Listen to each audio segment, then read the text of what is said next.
Hey everyone, welcome to the Hot Sauce Show. My name is Zach. I'm your host. We are live at the Fiery Foods Show in Albuquerque, and joining me here is Dr. Scoville from Bear River Bottling. Hey, how's Dr. it going? Scoville, thanks for joining me. Pleasure, man. So tell me about Bear River Bottling. What's it mean? Where did it start? Oh, northern Utah, Bear River is... Actual river. Actual river. Okay. Fun fact, it is the longest river in the world that does not end in an ocean. It's Okay. one of the primary feeders of the Great Salt Lake. So Bear River is all over northern Utah, and I really like the name. The BRB acronym, I thought people have said BRB. My generation is BRB'd all over the internet for many decades. Yeah. And so I just settled on that, liked Cool. it. And Dr. Scoville was the alter ego I settled on as I was doing grad school. I was like, I can't be Johnny Scoville. That one's kind of taken. That's taken. So Yep. I guess I'll be Dr. Scoville. Cool. Yeah. So how'd you get into making sauces? Oh, man, I moved to Utah where black pepper is spicy and ketchup makes people cry. Okay. And so I came from Colorado where there's plenty of spice everywhere. And I had sort of grown into spicy food over the years as I turned into an adult. Moved to Utah, realized I was not getting that itch scratched. And was introduced to a friend who was making his own habanero hot sauce. Oh, okay. And I got hooked immediately. I loved the process of thinking about flavors that can combine with spicy peppers to make a flavor and a fire in one bottle. And wow. Okay. I went down the rabbit hole, and that was my nights and weekends, was just doing that for myself, for my own consumption. And my friends started picking up on it, and they're like, "Oh, this is really good." Now I'm hooked, and then it just kind of snowballed from there. Very cool. And how long ago was that? 2012 was the first batch for me. Wow. Okay, great. What's the first sauce you have to share? The first sauce is one of our newer ones. It's Green Canyon Fire Roasted Verde. Green Canyon is where we go every summer. Also a real place. Real place, yes. Cool, okay. It's just right up. It's 20 minutes from our house. You get away from the world. No cell service or anything. That's great. And so Green Canyon was a Verde sauce I wanted to make. I wanted to make a gateway hot sauce. Like so many people that visit our booth are either, what's the spiciest thing you have? Or I don't need it. Or they don't want most of the offerings because they haven't gotten into the heat level yet. And like Tabasco is fine, and they just haven't graduated to the scorpion pepper or the Reaper. Right. And so one of the things in Utah is because not a lot of stuff is very spicy, we have to cater to that palate quite a bit. And so I wanted a sauce that would introduce the general population to the kind of quality ingredients and flavors that you can put into craft hot sauce without their tongue falling out of their mouth. And so this was what I ended up on was a Verde sauce for that. Perfect. Yeah. Well, let's try it. Let's get into this. So hatch, jalapeno poblano, a little bit of serrano, all fire roasted with yellow onion, white onion, garlic, tomatillo. We have a little bit of cilantro. A lot going on in there. And then I wanted to do something a little bit different, so I added some lime zest in there. Lime zest, so it's a little bit of a citrusy follow-up on the back end of this. Okay, well, cheers. Here we go. Yeah, to the shovels.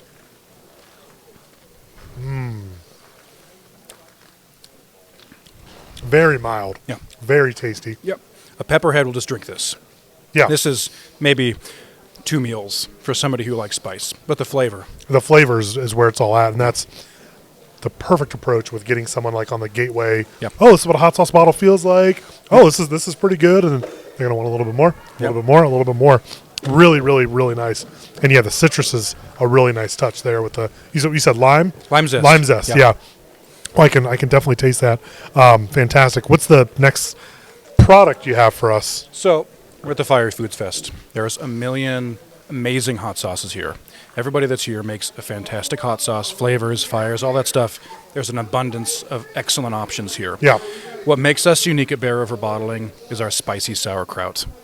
And this came about just kind of accidentally. Really? How so? We were asked by one of our communities in our valley to create sauerkraut for the big community. Okay. It's a very Germanic, Dutch community.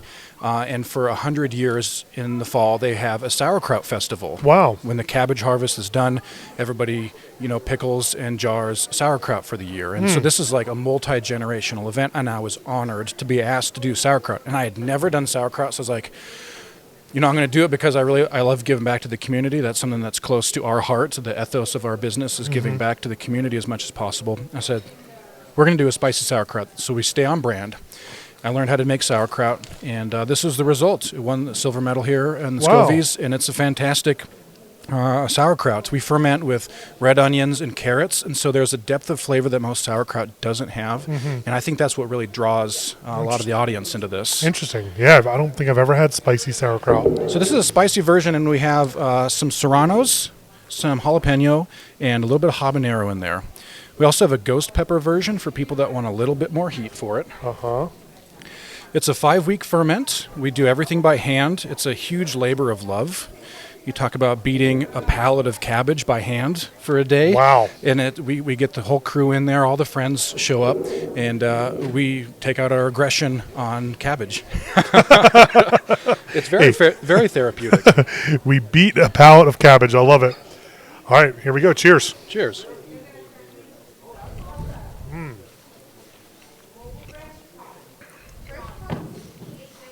That's yummy. I didn't like sauerkraut until I made our own homemade stuff. I was like, the grocery store stuff that I've tried and hated is nowhere like what you can make at home, and I really appreciate that. Yeah, that's really, really tasty. Yeah. What's the pepper in that one? That is habanero, for the real heat, but we have flavor profiles from the serranos and jalapenos. Yeah, really, really complex, like simple in some ways, but also complex. Yeah. And that's been a hit at that festival. We can't keep the stuff in stock. And Yeah. The only thing that limits us is how much we can beat pallets of cabbage in a year. It's a stinky job. We enjoy doing it until we get in the middle of it, and then we're like, are we done yet? Well, thank you for sharing that. All right, what's the last one you have here? Last one is probably my most proud sauce. Okay. After we had started the business, and I had already established a lineup of sauce recipes for me personally that just kind of got integrated into the commercial side of things.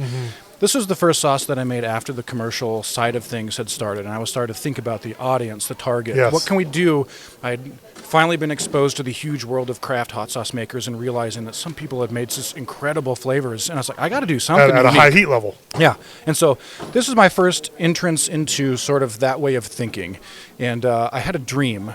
It was in November, I think 2019, I think, and I woke up 7 in the morning and I had a dream about combining scorpion peppers, honey, and bacon, and I texted my partner immediately. I saved this text message screenshot. That's Did you really? I did, yeah. I was like, I want to remember this. I was like, dude, we're gonna make a hot sauce with real bacon in it. And I looked up. No one else had done real bacon. There's bacon sauces out there. They're all very good, but they all use powdered or flavored bacon powders. And so I was like, can we do it with real bacon? And it took about maybe 9 months of R&D testing and then going back with the process authority to make sure that using real meat in a hot sauce was shelf stable and was safe. And is it like safety. a percentage and a pasteurization process? Yep. All those things were pretty closely monitored. We're down to like very high precision amounts of this ingredient with everything else. Great. I'm super excited to get into this. Yeah. The King of Sting, born from a dream. Look at that. All right. Cheers. Yeah, shovel cheers.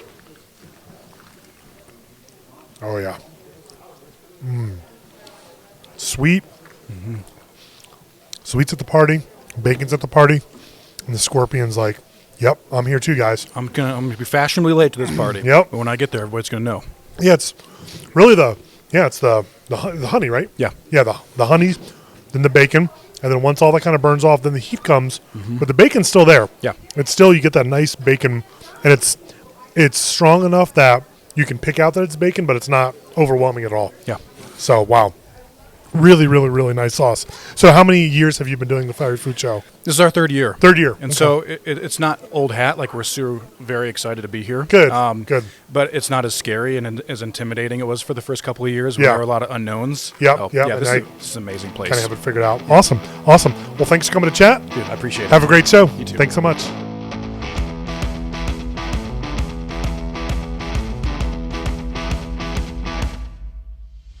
Thanks for listening to The Hot Sauce Show. Be sure to follow us here and on socials to stay up to date on future episodes.